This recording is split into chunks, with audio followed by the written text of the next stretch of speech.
Aha. Merhaba. Demək yoldaşlar, bax birinci sualda deyir ki, yarış başlayır Offroad Marinadan, Extend davam edir hara kimi? Samapula qədər davam edir. Bir də B-dir. İkinciyə gəldikdə isə ikinci sualda deyir ki, qadın niyə ofisə zəng vurur? Zəng vurmasının səbəbi free aktivitelər barəsində məlumat verməkdir. Bunu ən başda deyir. C-də otel tövsiyələri üçün soruşur. Yəni otellərlə bağlı məsləhət alır deyir.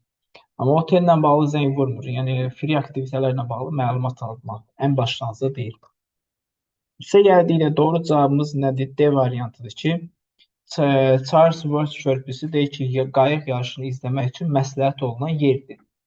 Bu da ən sonuncu cümlədir. Dinləmənin ən sonuncu cümləsi budur. Bu arada bura fərqli cavab yazan var. Deyərsiniz. Latin Amerika musiqisi.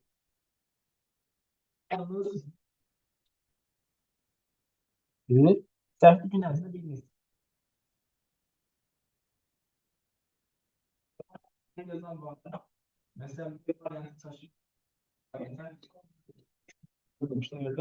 Kesinlikle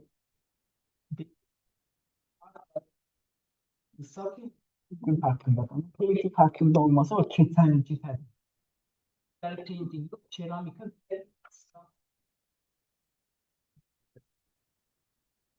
olada karşı getir. Böyle yerdiye doğru cevap variantı ki musikiler ve çünkü ben teşvik geldiysen böyle değilsin. Göstereceğim. Ha, tamam. Diyalogdan aydındır ki, doğru cavab Latin Amerikan musiqisi konserti şəhər muzeyində saat 4-də olacaq. Digərlərdə yanlış nədir? Qadın dostları ilə gəlməyi planlaşdırmır, həyat yoldaşı və iki uşağı ilə planlaşdırır. Sonra Family Welcome saat 9:30 yox, orada 10:30 deyir. 10:30 deyir, 10:30 deyir. D variantında film zavodların necə hazırlanması haqqında deyil, keramika haqqında ya da heykəltaraşı haqqındadır. Bir də tədbirlər yalnız lokal sakinlər üçün, yerli sakinlər üçündür. Elə bir məlumat bizə verilmir. Doğru cavab burada A-dır. Öndən transkriptinə baxaq.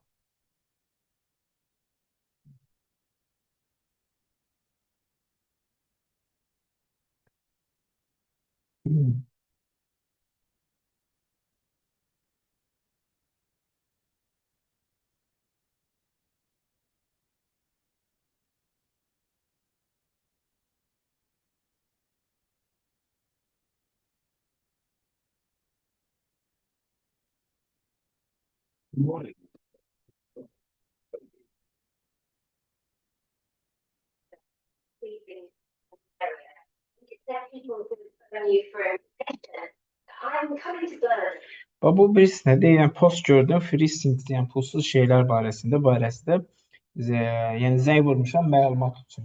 Bu nəyin cavabıdır? İkinci sualın cavabıdır ki, yəni ofisə zəng vurmasının səbəbi.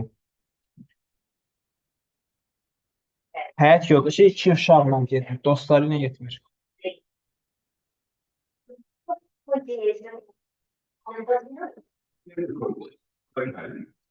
Let's start with a couple of things to speak with. The art gallery is holding an event called Family Welcome that day. There are activities and trails to use the gallery. Interesting. What time does it start? The gallery opens at 10 and the welcome event runs from 10:30. Görürsün hissədə başlayır, 10-da başlayır, 10:30-da başlayır. Orada 5-in B-sində yadacaqsın, 9:30 yazıb, orası səhvdir. Neçə qədər açıq. And several times during the day, they're going to show us.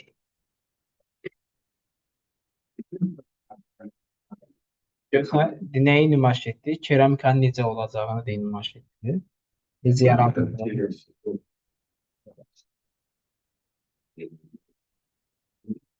Və keçən ilki sonuncu dəfəki event haqqındaydı, painting, rəsm haqqındaydı. Amma indi hal-hazırda heykəl üzərində işləyirlər.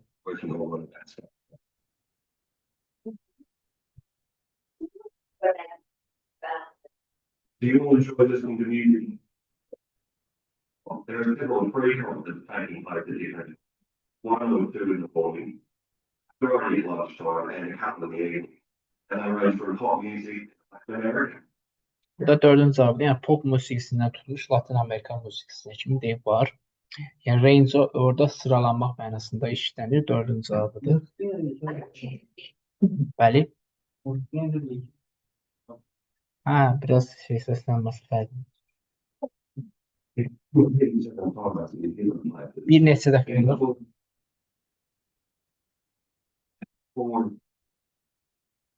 Saat 4-də şəhər muzeyindədir. 5-in A-sıdır. 7-də də teatrdadır.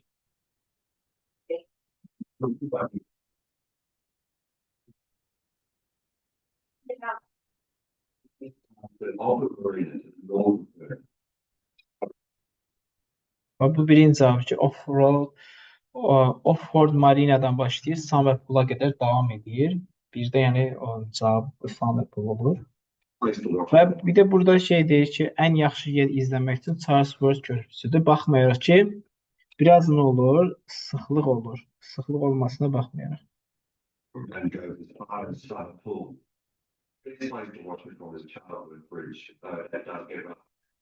da üçüncü cavabıdır.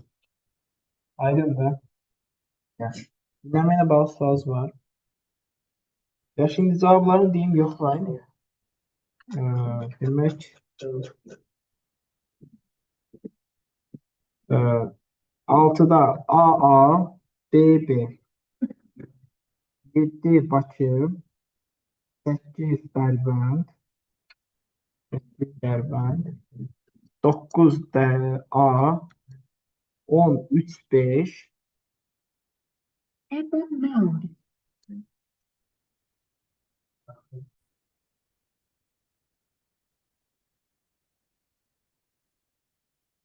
Ha, orada. Tamam, indi baxaq yoldaşım. Çox. Tamam.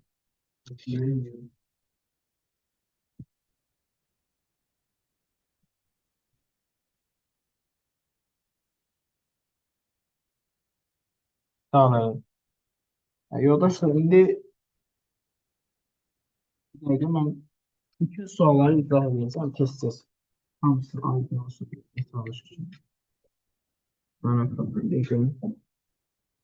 Demək başlayırıq 6.1-dən yoldaş. Konrad daha two other languages, yəni daha iki dildə danışa bilirdi. İngilis dilindən öyrənməmişdən qabaq. Doğrudur. Bu birincisi Polşa dilində, Polşalıdır, Polyak dilində danışır. Bu doğma dilidir. İkinci əlavə fransız, bir də rus dili öyrənib. Yəni burada yazır two other languages, daha iki dildir. Yəni Polşa dilindən fərqli olaraq. Əslində 4 dil bilir. Polşa dili öz doğma dilini saymır ki burada. Yəni daha iki dildə danışır. Sən Azərbaycanlısan, daha iki Yox, yanlış. Bu düz deyirsən. Niyə düz deyirsən? Prosta daha iki dildə danışır deyirsənsə, yəni öz dilini sıxırsan da orada, başa düşdün? Yəni öz dilindən başqa iki dildə danışırsan, o anlama gəlir. Mətndə də bu harda qeyd olunur? Bax bu hissədə qeyd olunur ki, fransız dilini early life, erkən yaşlarda öyrəndi. Sonra deyir ki, Rusların Polşa üzərindəki hakimiyyəti və ailəsinin Rusiya sürgünü ucbatından Konrad həmçinin Rus dilində bir qədər öyrənmiş olmalıdır. Demək, fransızla Rus dili var, Polşada öz doğma dilidir. Yəni Polşanı saymır, daha iki dildə danışa bilir. Bəs İngilis dilini harda öyrənir? İngilis gəmisində işləyən zaman öldü. 20 yaşında dənizçi kimi qeydiyyatdan keçdi İngilis gəmisində. Lakin deyir, o yola getmək üçün, anlamaq üçün, işləri anlamaq üçün İngilis dilində çox danışmağa ehtiyacı yox idi. Amma yenə danışırdı da, başa düşdünüzmü? Çox danışmağa ehtiyacı yox idi, amma bir qədər də olsa danışırdı. Öyrəndi demək ki. Aydındır burası. Sonra ikincidə deyir ki, dənizçilik protokolu tələb edir ki, istənilən Britaniya gəmisində işləyən dənizçi bir neçə mərhələni keçməlidir ingilis dilində. Doğrudur. Bu ifadədə ən sonda yazır ki, yəni ingiliscə çox da danışa bilməsə də, lakin protokol Britaniya dənizçilik protokolu tələb edir ki, dənizçilər pəs suru keçməlidir, bir neçə səviyyədən keçməlidirlər, gəmini idarə etməmişdən qabaq. Sonra növbəti 6.3-də Konrad doğuldu bugünkü Ukrayna ərazisində, hansı ki Rusiyanın parçası idi. Yox, Rusiya yox, Polşanın parçası idi deyir orada. Və həmin cümləmiz də yoldaşlar buralardadır. Bu həmin cümlə deyir. Yoxsa burada Polşanın parçası deyir həmin zamanlar. 6.4 isə yanlışdır. Deyir ki, Konradın atasına şərəfləndirdilər loyal service, sadiq xidmətinə görə və dəvət etdilər Vologdaya. Səhvdir, ikisini şərəfləndirmir. Tuturlar, orada neynirlər? Sürgün eləyirlər. Burada yazır ki, atasını həbs edilir 1861-ci ildə Revolutionary Activity, yəni üsyançı fəaliyyətinə görə və ailə sürgün olunur. Rusiyanın ucqar bir şəhərinə sürgün olunur deyir. Sonra 7-yə gəldikdə Konradın fransız gəmisindəki karyerası niyə birdən-birə sonlandı? Doğru cavab B variantıdır ki, onun karyerası pozuldu pis hadisəyə görə. Burada mətndə bax bu hissədə qeyd olunur. Göstərək onu. Burada yazır ki, onun karyerası was interrupt, pozuldu by a suicide attempt. İntihar cəhdinə görə pozuldu. Və də çox güman ki, bu Fransanın cənubunda yaşadığı zaman yığılan borclara görə idi. Yəni intihar cəhdinə görə də pozuldu. Suicide intihar deməkdir. Və də davamda yazır ki, Konrad sağaldı, lakin Fransada qalsaydı dövlət onu çox güman ki, nəyi edəcək? Ruslara verəcəkdi hərbi xidmət üçün. Ona görə də o Fransanı tərk etdi, getdi ara İngiltərəyə. Demək, karyerası niyə sonlandı? İntihar cəhdinə görə. Və intihar cəhdi əvəzinə burada yazır ki, karyerası pozuldu pis hadisəyə görə. Aydındır. Sonra keçdik növbəti 8-ci suala baxsaq. Burada XI sürgün etmək deməkdir. Açıqlaması D variantıdır ki, state hal deməkdir. Being forced to live away from one's native country. Birinin doğma ölkəsindən away, yəni xaricdə yaşamağa məcbur etmək, kənarda yaşamaq. Cəza və ya siyasi səbəblərə görə. B variantı give control, nəzarəti vermək ya da sahibliyi vermək başqa birinə siyasi səbəblər üçün. Ayrı bir şeydir. 9-a gəldikdə Konrad Fransanı tərk etməli oldu, çünki A. Dövlət onu sürgün eləyəcək, yəni göndərəcəkdir, ruslara verəcəkdir. Nəyə görə? Hərbi xidmət üçün.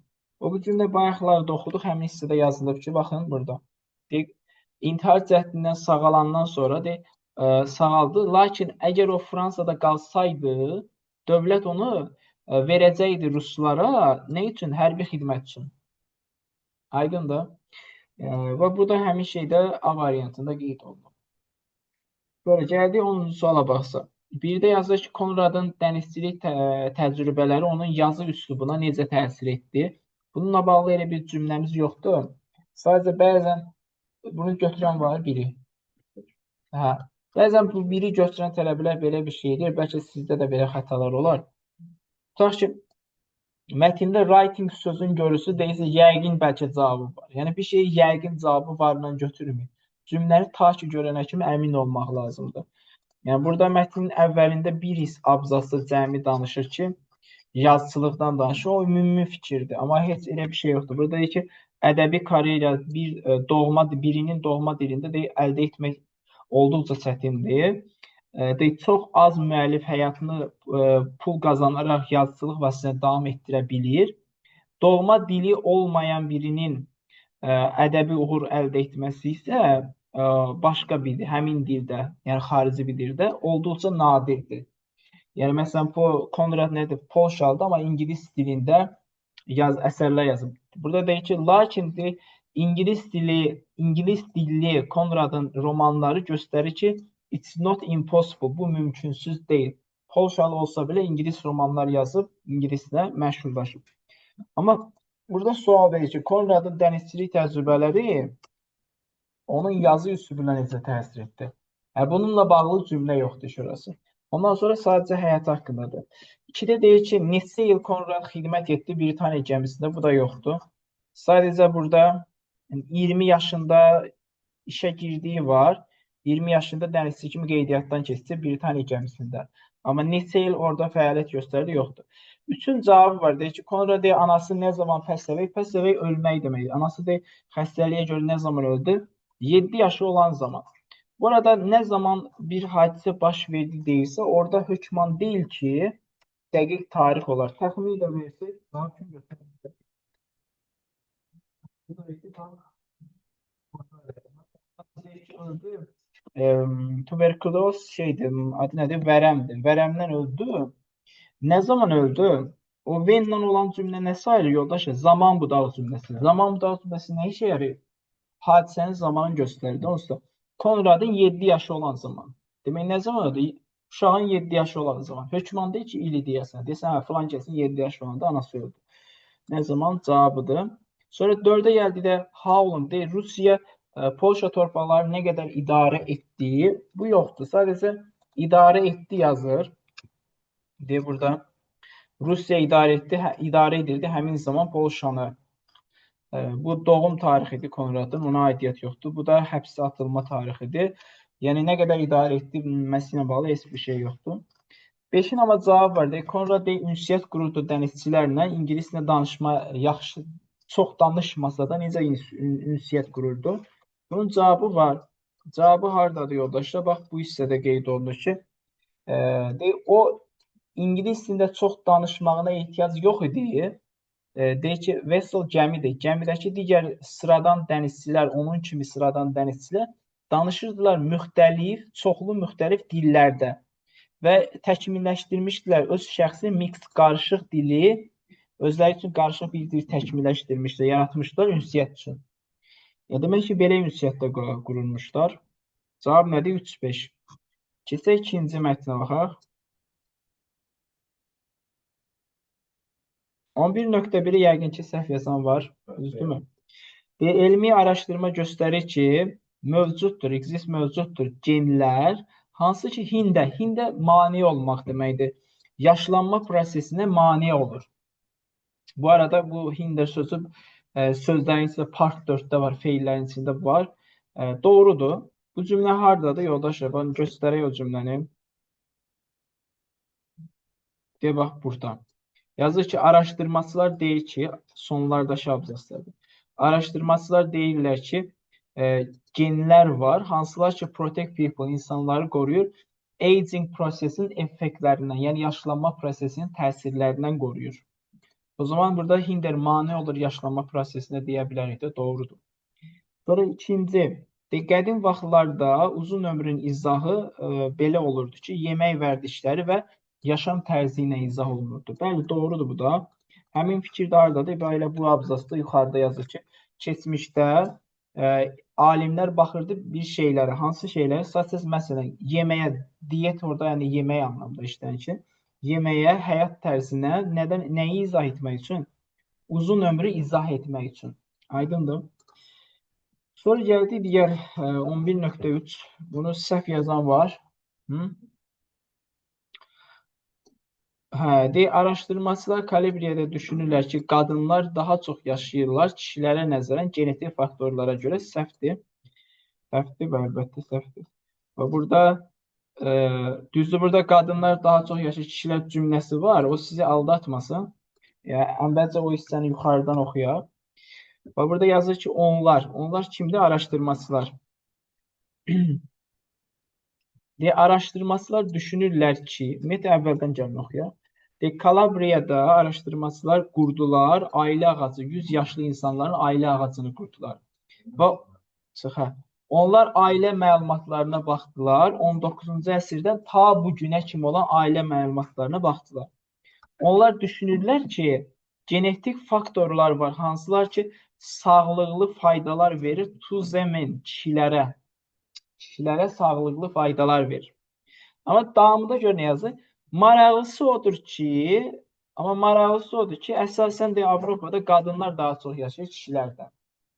Yəni bu araşdırmaçıların dediyi fikirə əsasən bu kişilərə verir genetik faktorları. Amma maraqlısı odur ki, əksinə Avropada əksinə olur. Qadınlar daha çox yaşayır. İndi burada araşdırmaçıların fikrinə görə əksinə kişilər daha çox yaşamalıdır, amma maraqlısı odur ki, halbuki tərsinə olur. İndi bu araşdırmaçıya görə bu fikir nə deyil? Səhv. Amma reallığa görə hə elə bu doğru olar. Sonra 11.4-ə gəldikdə isə yaşlı insanlar kimlərin ki ciddi xəstəliyi yoxdur, qan təzyiqi, ürək xəstəliyi, şəkər xəstəliyi kimi xəstəlikləri olmayan yaşlı insanlar nə adlanırlar? Elderly, yəni yaxşı yaşlananlar adlanırlar. Doğru fikirdir. Mətndə həmin hissə burada qeyd olunur. Deyir ki, sağlıqlı insanları elderly adlandırırlar. Deyir, bu o insanlardır ki, 80 yaşın üzərində olub, xəstəliyi olmayan, qan təzyiqi, ürək xəstəliyi, şəkər xəstəliyi olmayan insanlardır. Aydındır. Sonra keçdik növbəti 12-ci suala baxaq. Mətndən aydındır ki, A variantında yazır ki, genetik əlaqəsi olan insanlar həmişə balaca cəmiyyətlərdə yaşayır. Genetik əlaqəsi olan insanlar deyəndə burada tutaq ki, bizim də Azərbaycanda da məsələn ailədə sizin hamınızın genetik əlaqəniz var da, qohumlarla və s. İndi siz balaca bir cəmiyyətdə yaşayırsınız. Yox. Burada genetik əlaqəsi olan insanlar balaca cəmiyyətdə yaşayır ifadəsi səhvdir. Əksinə uzun ömürlü insanlar balaca cəmiyyətdə yaşayır deyə bilərdik. Çünki mətndə yazıb əsasən uzun ömürlü insanlar balaca cəmiyyətdə yaşayır. Sırf genetik əlaqəsi olan insanlar həmişə balaca cəmiyyətdə yaşayır deyənlər. Yəni burada da hamımızın əslində Azərbaycan olaraq götürdük, hamımızın az da olsa genetikamızda birimizə yaxınlığımız var. Biz balaca cəmiyyətdə yaşamırıq ki. Yəni uzun ömürlü insanlar əsasən balaca cəmiyyətdə yaşayır desə bu fikir doğru olardı. Amma bu səhvdir faktiki.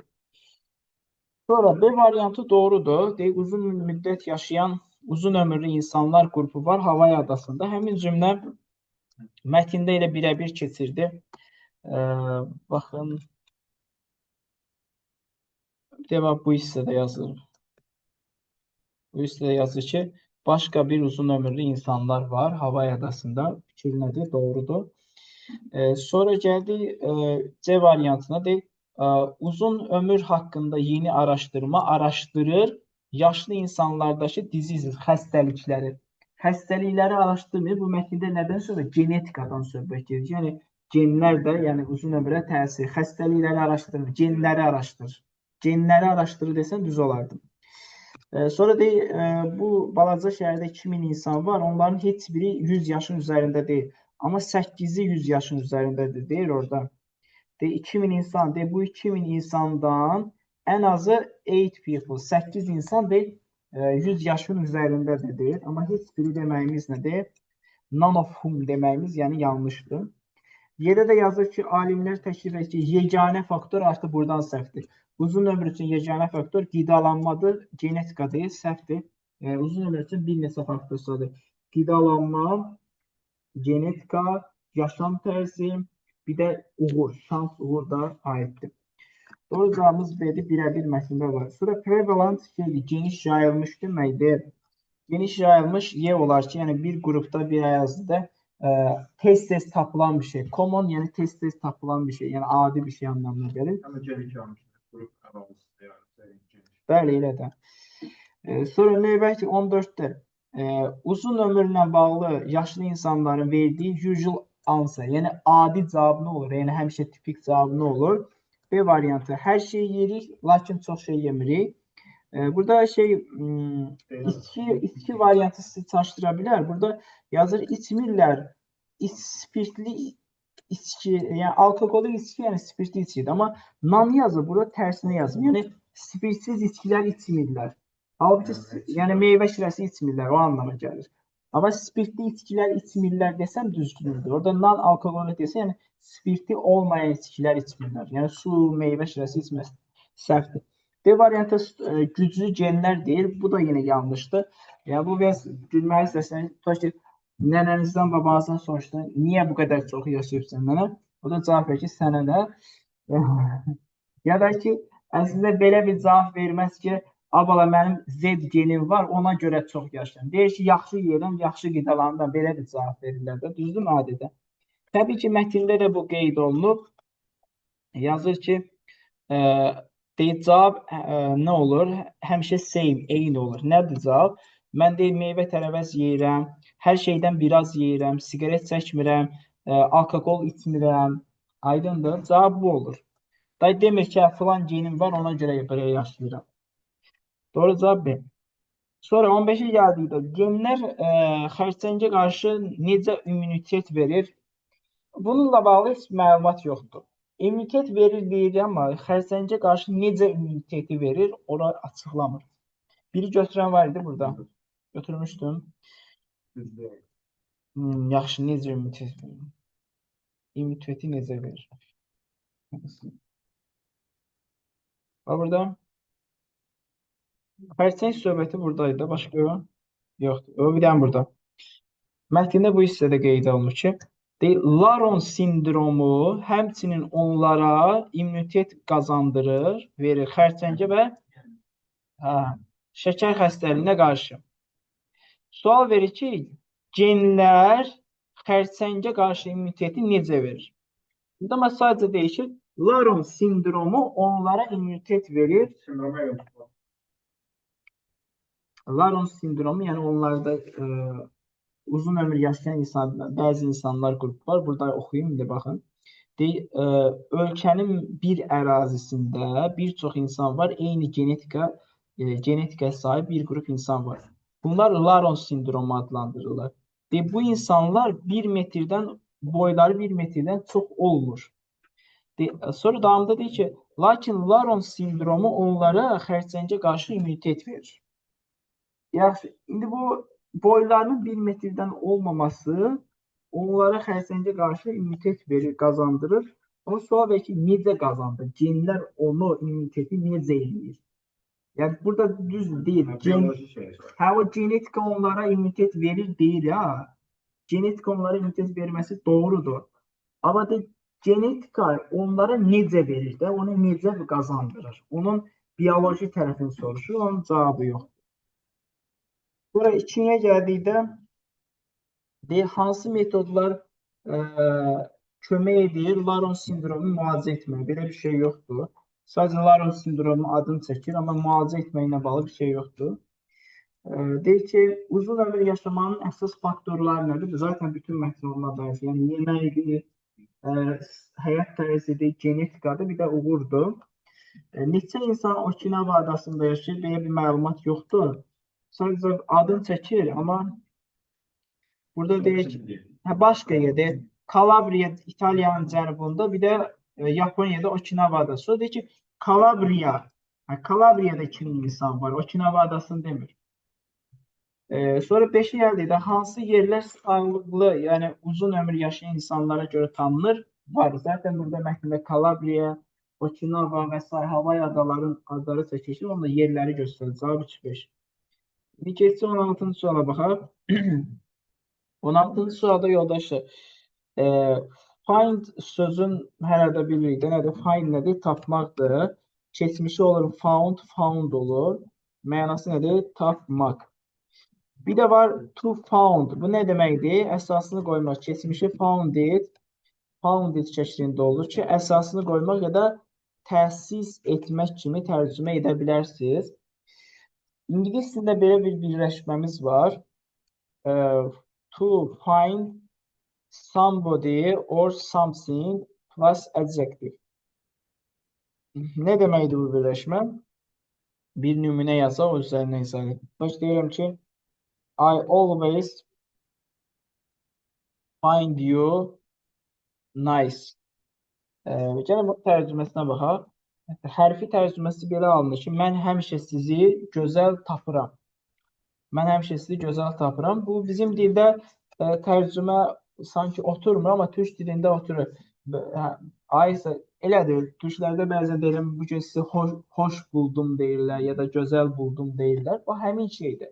Sadəcə bizim dilə tərcümə edəndə biz onu tapdım yerinə düşünürəm kimi tərcümə edirəm ki, mən həmişə sizin gözəl olduğunuzu düşünürəm. Yəni sizi gözəl hesab edirəm və s. Hesab edirəm, düşünürəm kimi tərcümə edə bilərsiniz. İndi bax burada birinci ifadəyə gəldikdə found the matter important yerinə əslində burada nə olmalı idi? Find olmalı idi ki, məsələni vacib buldum. Yəni məsələnin vacib olduğunu düşünürəm. Yox, to yazıbsa axı məstərdir axı. To yazanda məstər olur. Amma ikinci variant doğrudur. Find the exam difficult. İmtahanı çətin buldum deyirlər. İmtahanı çətin buldum. Yəni imtahanı çətin olduğunu düşünürəm deyə bilərik. Belə bunu qoyaq bir kənara. İndi keçdik bu layla feilləri. Bunları uzun şəkildə yazmayacağım. Yetərincə demişəm. Şəkil olaraq qaraya yazda məncə yetərincə var. Lay nə deməkdir? Uzanmaq. Bəs to lay nə deməkdir? Uzatmaq. Uzatmaq. İndi baxıram burada. Şimaldan cənubə doğru 5 mil uzadır yoxsa uzanır olar? Uzanırda lay yerinə nə olmalıydı burada? Lay olmalıydı. Amma 5-ci onda doğrudur da xalçanı döşəmənin üzərinə nə etmək? Uzatmaq. Hökmən deyil uzatmaq deyil. Yəni sərmək, qoymaq da deyə bilərsiniz. Dördüncü də normal bir ifadədir ki, make different products, müxtəlif məhsullar hazırlamaq doğrudur. Cavab 2, 4, 5. Aydındır. İndi keçsək 17-yə baxaq. Bəzən tələbələr müəllimə baxmaqdan qaçırlar, avoid, uzaq dururlar. Məncə hamınız bilərsiniz ki, suala cavab vermək istəməyəndə A-da yazır ki, həvəsli olanda yanlışdır. Baxmayaraq ki, hər şey qaydasındadır, yanlışdır. Diqqət cəlb edən tələbə həmişə belə davranır, belə davranmaz.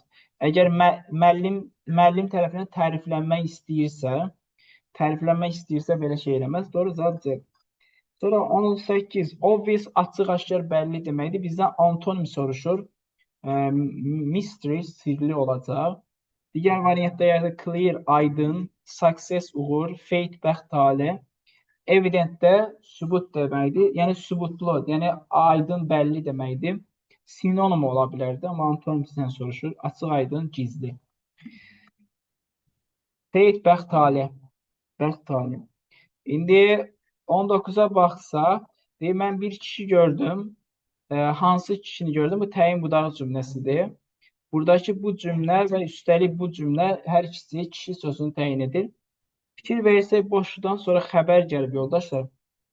Who'dan sonra nə gəlməlidir? İsim. Whose olan variant ola bilməz. Sonra whom'dan sonra xəbər gələ bilərmi? Gələ bilməz. Whom mübtəda. Bu xəbərçi burada mübtəda yerində whom'u yaza bilmərəm. Bu da 7. Onda cavabımız ya B-dir ya da D-dir. Burada yazacağımız şey nədir? Who'dur. Burada yazacağımız şey nədir? Who'dur. Kişi kim ki əyləşmişdi skamyada, parkda. Sonra davamında indi 2 dənə variantı var. Who bir də whose variantı var. Kim uşaqlar oynayır, yoxsa kiminki uşaqlar? Kiminki uşaqlar. Yəni buradakı ikinci cümlədə əslində yenə nə edir? Kişi sözünü təyin edir. Kiminki uşaqları futbol oynayırdı. Cümlə ümumi olaraq belə alınır ki, mən bir kişi gördüm, kim ki parkda əyləşmişdi. Kiminki uşaqları futbol oynayırdı. Da kim uşaqlar futbol oynayırdı mənası səslənir. Doğru cavab B. 20-yə gəldikdə sual verilir. Normal şeydə sual verəndə köməkçi feil hər zaman nə edir? Qarşı keçir. Doğrudur. Yəni fikir versən bütün variantlarda köməkçi feil qarşıya keçib. Amma bu when-lə what time məncə hamınız yaxşı bilir ki, when-dən və what time-dan sonra nə işlənməz? İndiki bitmiş zaman işlənməz. Yəni burada have, has, were, bütlər nədir? Yanlışdır. 2 dənə variant qalır. Və ingilis dilində də was been deyə birləşməmiz yoxdur. Yəni is been, are been, was been, were been deyə bir şey yoxdur. Cəmi 3 dənə been var. Have been, has been, bir də had been. Yəni buradakı bu yanlışdır. Doğru cavab qalır D. E-mail nə zaman çatdırıldı? 21-ə gəldikdə burada B variantı səhvdir. Able-ın nəyi olmalıdır? To'su olmalıdır. Bu getdi. Sonra must yoldaşlar modal feil kimi indiki zamanda işlənir. Amma halbuki bu cümləmiz last week yazıb keçmiş zamandır. Yəni keçmiş zamandırsa mən must yazanmaram. Must modal kimi indikidə işlənir. Keçmişi həddə olur. O zaman bu da etdi. Sonra bir dənə cümlənin mənasına baxırıq ki, innis, ana xəstəliyə görə anam keçən həftə evi təmizlədi, yoxsa təmizləyənmədi? Yəni xəstəliyə görə təmizləyə bildi, yox, couldn't olar. Təmizləyə bilmədi deyərəm.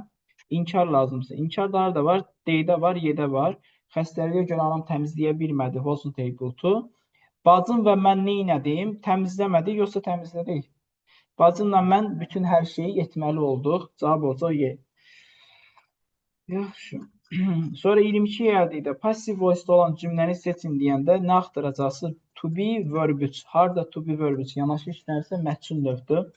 İndi baxıram birincidə. İstəyirəm ki, bu vozu gördüm, made ay dedim, the cake was made deyim, amma deyə bilmirəm. Çünki sonda nə var? Sifət var. Nə demişdik? Sual cümləsinin sonunda sifət olanda qarşıdakı bax bu to be gedib harda işlənir? O case sifətin qarşısında işlənir. Bu qarşıdakı hər şey isə nə olur yoldaşlar? Mübtəda olur. Yəni nənənin bişirdiyi tort, yəni bu gəlir burada işlənir. Was tasty, dadlı idi. Yəni to be-dən sonra fikir versin nə işləndi? Sifət işləndi. Məsnun deyil. İkinciyə gəldikdə burada to be ayrı yerdə, verb üç də ayrı yerdə. Məsnun olması üçün gərək yanaşı işlənərdi. Bu da məsnun deyil. Amma üçə gəldikdə bəli, məsnun görə bilirik. Burada was given nədir? Be verb üç yanaşı işlənir ki, bu kitab verildi ona hədiyyə kimi to be verb üç yanaşı. Sonra 4-ə gəldikdə yenə mən istəyirəm ki, burada was given-a aid eləyəm, amma görüm axırda nə var? Brilliant, möhtəşəm deməkdir. Nədir o? Sifətdir. Yenə cümlənin sonunda sifət olduğu üçün brilliant, yaxşı, möhtəşəm anlamda işlənir. Bəli. Necə? Yo, o deyil, o deyil. Yanlış düşünürsən. Burada yenə cümləniz belə alınır ki, kişinin verdiyi ideya was brilliant, möhtəşəm idi. Yenə məsnun deyil. Yəni sadəcə orada by yazıb yazmaması önəmli deyil. Sən çalışdın, bax 2-də olduğu üçün be ilə verb üç yanaşı işlənsin. Elə variant seçirsən ki, onu nəqli formaya çevirəndə be ilə verb üç yanaşı işlənsin. Və 5-ə gəldikdə burada to be ayrı yerdədir, heç bu deyil. Amma burada to be-dən sonra fikir verirsəniz nədir? Verb üç işlənib. Nə yazılır burada? Deyək, bu qaladır, hansı ki tikildi 14-cü əsrdə. Demək, məsnun hansılar oldu? 2, 3 və 5-ci variantlar. Harda be verb üç yanaşı işlənirsə, onlar məsnunlardır. Sonra 23-cü suala baxaq. Deyək, maraqlısı odur ki, nə maraqlıdır? Burada bu mübtəda bu da cümləsi. Bura yazılan cümlənin əslində yeri buradır. Yoxsa əvvələ yazmırlar, it ilə başlayırlar, davam edirlər. Və biz nə demişik? İstənilən budaq cümləsi nə formada işlənməlidir? Nəqli sırada, fərq etməz. Hansı olsa olsun. Məsələn, A-dır, B-dir və C-dir. Bax, burada sual köməkçi verirlər, qarşı keçir. Bu yanlışdır. D və Y variantları qalır. Burada da zaman hansı zamanda it was keçmiş zamansı, onda are yox nə olardı? Were olardı. Doğru cavab qalır D. Və gəl 24-də. O yalnız gəzə bilirdi. Əslində köməyi ilə deyirəmsə bura with, nəyin köməyi ilə? Əl dəyənəklərinin ya da çəliyin ya da dəyənəyin vasitəsilə ya da köməyi ilə. Burada ın şəkilsi bizə nə verir? Of verir. Doğru cavab olacaq with of. Assistant olur. İnsan kimi assistant. Bilirəm yazım. Hə? D. Assistant ilə əl dəyənəyinin üzərində. Əl dəyənəyi üzərində biraz qəribəsi. Əl dəyənəyi üzərində yox. Əl dəyənəyi ilə yazsam ya daha doğrusu olar. Ya da by yazsam olar, vasitəsilə olar. Yaxşı. Belə. Yəni əl dəyənəyinin deyirəmsə burada ın şəkilsin şeylə verirəm. Ofla. Burada ilə vasitəsi ya da köməyi ilə bu da with deyirəm. Sonra növbəti 25-i gəldikdə deyib bu yeganə şeydir. Siyasətçi həmişə soruşur. Və boşluqdan qabaqda cansız isim var da sin. Cansızlarla nə işləmdir? With, zət, boşluq. Rahat. With, zət, boşluq. Hansı var? Zət var, boşluq var. With yoxdur. Olmasın. Boşluğu da hansı halda götürə bilirdik? Mübtədə xəbər gəldiyi halda boşluq götürə bilirdik. Çünki təyin budaq cümləsi boş işləmir axı. Şey nə ki, qadın nə ki, kitab nə ki, film nə ki, belə şeylər demilir. Təyin budaq cümləsi boş işləmir. Sinkə whom deməzsən, əşyadır. Halda necəni siyasətçilər həmişə soruşur. Bu yeganə şeydir, necəni həmişə siyasətçilər soruşur. Necəni soruşur mənası çıxır da. Yaxşı, gəldi 26-ya baxsam. 26-da bu iki variant səhvdir. Needn't to və needn't to olan variantlar səhvdir. Yəni hamımız bilir ki, yəni haven't to, hasn't to, hadn't to, needn't to səhvdir. İnkardan sonra to ancaq ought not to işlənə bilirdi. Bu iki variantı silirəm. Qalan digər hallar doğrudur. Bax, köməkçi əsas, köməkçi əsas, burada da köməkçi əsas. Yəni köməkçi əsas, köməkçi əsas, köməkçi əsas. 3 dənə variantı var. Lakin D variantda bir dənə gözdən qaçırdığınız bir məqam var. Orada sonda to yazılır. To təsdiq cümlənin sonunda işlənir. Yəni inkarda işlənməz. Cavab qalır nə? 1 və 5. 26, 27.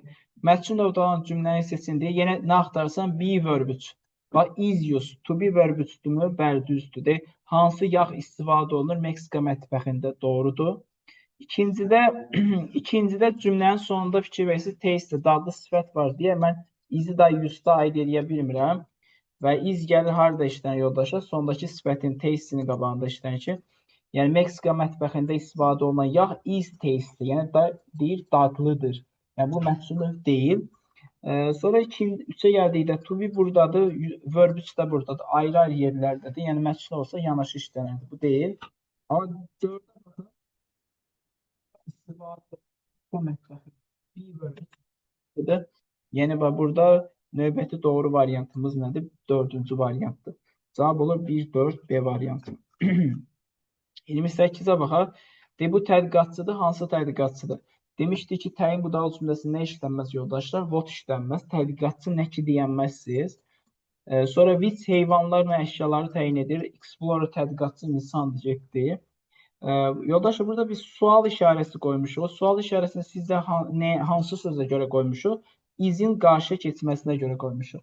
Burada mavi olan hissə nə sayılır? Budaq cümlə sayılır və ingiliscə bayaqdan bir neçə deyirik ki, heç bir budaq cümlə sual formasında işlənilməz. Onda mən bu sual izah aiddir. Yəni buradakı cümləni sual kimi yaza bilmərəm. Onda B variantı da deyil, qabağa keçici üçün yanlışdır. Doğru variant nə qalır? A variantı.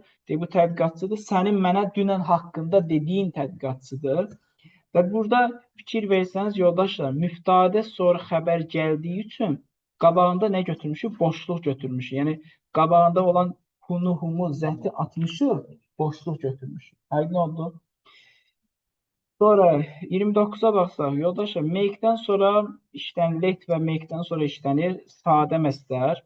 Məcbur etmək mənasında make-dən sonra sadə məsdər. Burada say olacaq. Amma want hansı kateqoriyadır? Want 3-cü kateqoriya feillərə daxildir ki, ondan sonra to tələb edir, olacaq to say. Yəni let və make-də sadə işlənir. Görmək, eşitmək, hiss etməklə bağlı feillər sadə ing işlənir. Yerdə qalanlar to ilə işlənir. Doğru cavab C olacaq. 30-a gəldikdə belə bir ifadə var ingilis dilində. Shake hands with somebody. Kiminləsə əl görüşmək. Shake əslində silkələməkdir. Kiminləsə əl görüşəndə prezidentlər və ya önəmli adamlar əl görüşəndə əllərin 1-5-10 saniyədə olsa, yəni sıxırlar, silkələyirlər. O ifadədir. Prosta keçmişdə verilib shook hands with him. Mən onunla əl görüşdüm. Sonra ikinci gəldikdə yoldaşlar burada wave at olur. Wave at nə deməkdir? Əl sallamaq deməkdir. Wave sözü nədir? Dalğa deməkdir. Eyni zamanda əl sallamaq anlamına gəlir. Və üçüncüdə də deyir ki, o bizi salamladı. Necə salamladı? Səmimi şəkildə salamladı. Burada da greeted olacaq. Və orada aldı, verdi, heç birinə uyğun gəlmir. Sonra keçdik növbəti 31-ə baxsa, burada axırda sözəni var. Demişdik ki, zərfliyin sualları nə ilə işlənmir? Sözönü ilə işlənmir. Məsələn, onlardan biri elə why for idi ki, why for demirdi, nə üçün demirdi. Digər zərfliyin suallarda zaten sözönü ilə işlənmir. Bir dənə veya da problem var veya to veya from ola bilirdi. Veya to istisnaydı haraya veya from da haradan, o istisnaydı. Yəni where for, when for, how for demərəm. Burada cavab nədir? What for'dur ki, köhnə qəzetlər what for, nə üçün istifadə edirdi və ikincidə də bu sözlər what mean, nə məna verir, belə. Sonra 32-yə gəldikdə, yenə məhsul növdə olan cümləni seçindir, be verbi çaxtarır. Burada çaşıb izi print-də aid edərsiniz. Ümumi bu hissə isə nəyiniz olar? Müftədəniz. Olsun tutar ki, iz gəlsin, burada işlənsin. Amma is printed last year ola bilməz, last year is printed ola bilməz. Bu bir xətadır. İkincisi də var, tutar ki, sən izi burada is printed dediyin, bu sənin option müftədəndir. Amma burada bir yanlışlıq var. This də var, your da var. Yəni ingiliscə demişik, iki əvəzli yanlış işləmir əfəndim. Və orada ya this book deyərəm, ya da your book deyərəm. Amma this, your book mənası çıxır. Yəni burada fikir versən, iki dənə əvəzli yanaşı işləndiyi üçün səhvdir. Burada əslində ifadə necədir? This is your book'dur. Bu işarə edir. Bu sənin kitabındır. Hansı kitabındır? Keçən çap edilmiş kitabındır. Yəni buradakı printed nədir? Tək başına qalır. Feili sifət kimi qalır. Məhsul növ deyil. İkinci gəldikdə yenə də ikincidə cümlənin sonunda nə var? Sifət var. Burada are golden qızılıdır. Deyil, qutuda saxlanan şeylər are golden qızılıdır. Məhsul növ deyil. Amma digər 3 ilə 4-cü variantlarımız məhsul növdür. Çünki be verbs yaranır orada. Was adopted, layihə qəbul edildi, məhsul növdür. Və burada da deyir ki, o günkü faciəvi hadisələr təsvir edildi bu kitabda. Bu da məhsul növdür. Were described-dan was adopted. Cavab 3-dür. Sonra o üstə baxsaq, yoldaşlar burada people necə isimdir? Sayılan cəm isimdə insanlar. Necə insanlar cəm isimdir. Every nə deməkdir? Hər bir. Every hər bir demək. Hər bir insan olardı. Hər bir insan. Nə olardı? Every person olardı. Every people olmaz. Bu variantları silirik. Sonra azəs nə deməkdir? Başqalar demək. Başqalar sözündən sonra isim gəlməz. Yəni Azərbaycan dilində də belə də başqalar insanlar demir ki, bu large şəkilsidir. A da deyil. Sonra söhbət burada nədən gedir? Uşaqlardan isə onlara his deyərəm, yoxsa z deyərəm. Həm də himself, yoxsa themselves istəyərik. C olar. Tərcüməsi də belə olur ki, this alone, this yola getməlidir. Uşaqlar öyrənməlidir. Other people, başqa insanlara yola getməyi. Z time, vaxtlarını wisely, yaxşı, müdürü şəkildə, ağıllı şəkildə istifadə etməyi öyrənməlidir. Bir də depend on themselves, özlərinə asılı olmayan, yəni özlərini idarə etməyi öyrənməlidirlər. Doğru cavab C. 34-ə baxaq, məntiqi sonluq tamamlayacaq. Deyir ki, ötən axşamki fırtına elektrik xətlərinə ziyan vurdu.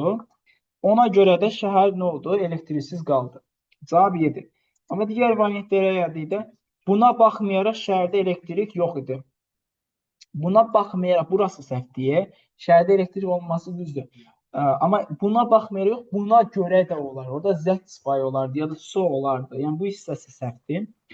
Baxmayaraq tufan dəhşətli idi. Baxmayaraq yox, ona görə də dəhşətli. Yəni çünki dəhşətli idi deyərdim.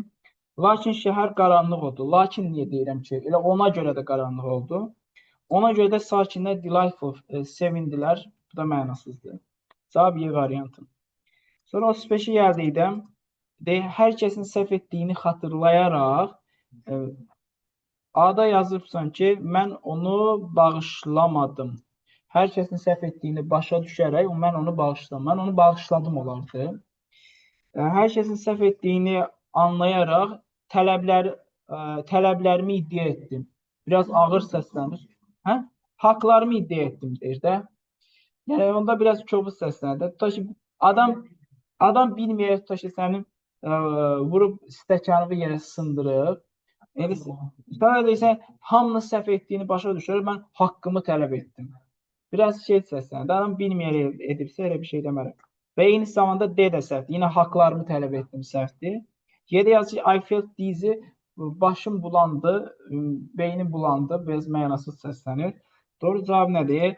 C-dir ki, excusable bağışlanan, inexcusable bağışlanmaz. Onun bağışlanmaz xətaya görə, onun xətasına görə düşüncəmi yumşaltdım. Yəni o xətaya görə düşüncəmi nə elədim? Yumşaltdım deyə hər kəsin səhv etdiyini anlayaraq. 36 gəldikdə düzgün inkar soruşur. Birdə problem yoxdur, hard inkar yaradır. İkincidə to təsdiq cümlənin sonunda işlənərdir. İkidə never inkar, didn't inkar, iki inkar olmaz. 4-də hadn't to, haven't to, hasn't to da ilə birləşməmiz yoxdur, getdi. Cavab qalır nə? 3-lə, 1-lə 5. Yəni had to-nun inkarı didn't have to olur. Yəni hadn't to demirik. Sonra 37 düzgün sual cümləsini istəyir bizdən. Yoldaşlar bu nədir? Tag question'dır. Tag question ikinci tərəf inkarsa birinci tərəf no təsdiq ya da əksini olmalıdır. Yəni hər iki tərəfi inkar verməyiniz yanlışdır və üstəlik both inkar cümlədə işlənə bilməz. Bax bu da yanlışdır, yaxşımı?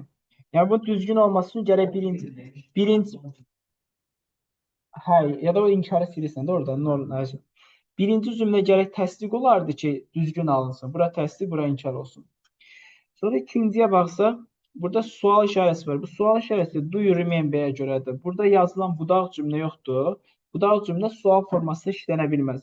Ya da belə düşünün ki, elə bir iki dəfə sual verməzsən də bir cümlədə. Sualı başa verərsən, budaq amma nəqli sırada olar. Sonra C-də let-dən sonra nə işlənməlidir? Sadə feil işlənir. Let-lə make-dən sonra sadə işlənir. Yanlışdır. Y-də də had to-nun sualın belə verməzsiniz.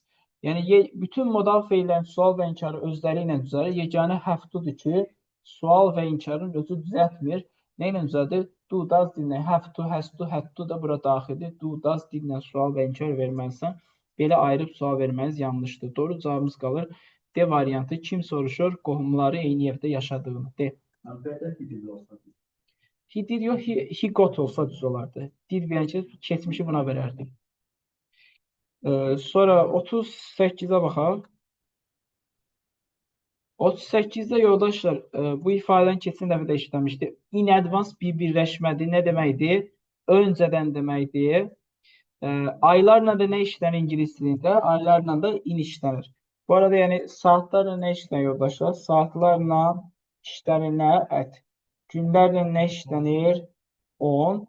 Gündən böyük. Günlər nəyi formalaşır? Ayları. Aylar, illər.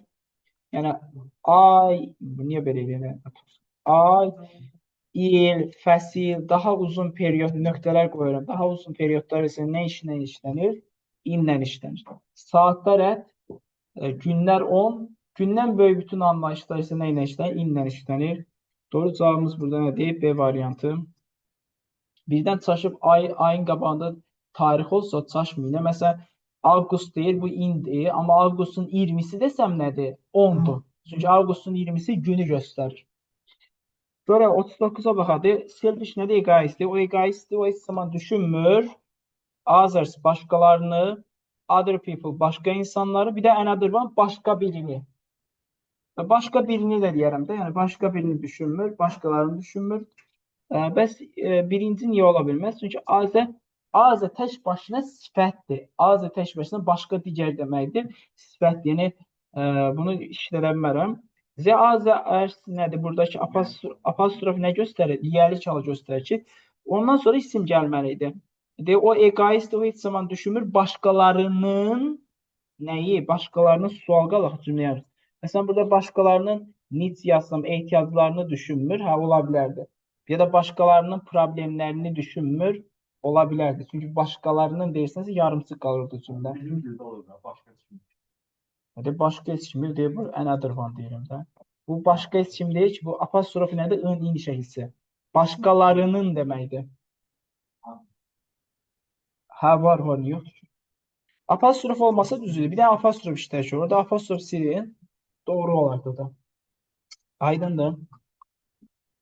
Sonra 40-a gəldik. Heç kim bilmir, nəyi bilmir? Yenə bu tamamlıq budaq cümləsi. İngiliscə heç bir budaq cümləsi sual formasında ola bilməz. Birinci yanlışdır. Why nə üçün deməkdir? For da üçün demək. Nə üçün deməzsiniz. Why-ın əvəzinə yaza bilərsiniz yoldaşlar. What for? Ya da sadəcə why-ın özünü yaza bilərsiniz. Niyə gəlir? 41-ə baxaq.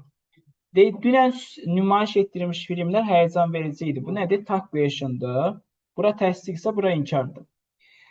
Yaxşı, burada biz xəbərimiz nədir? Bunu təhlil eləsək, yoldaşlar. Bu cümlənin müftadəsi dünən nümayiş olmuş filmlərdir. Xəbər nədir? Were very exciting, həyəcan verici idi. Biz yəni sualı zadı nəyə görə baxırıq? Xəbərə görə baxıb formalaşdırırıq, düzdürmü? Burada demonstrate sizi çaşdırmasın. Demonstrate burada feili sifət kimi işləyən, nümayiş etdirilmiş filmlər həyəcan verici idi. Sən were-ə baxmalısın. Nə deyəcəksən? Weren't say, elə deyilmi? Yaxşı, 42-yə gəldikdə sən mənə deyə bilərsən, nəyi bu yenə tamamlıq budaq cümləsidir. Yenə ingiliscə heç bir budaq cümləsi sual formasında işlənməz. Do, does, did, qarşı yeti bunlar yanlışdır.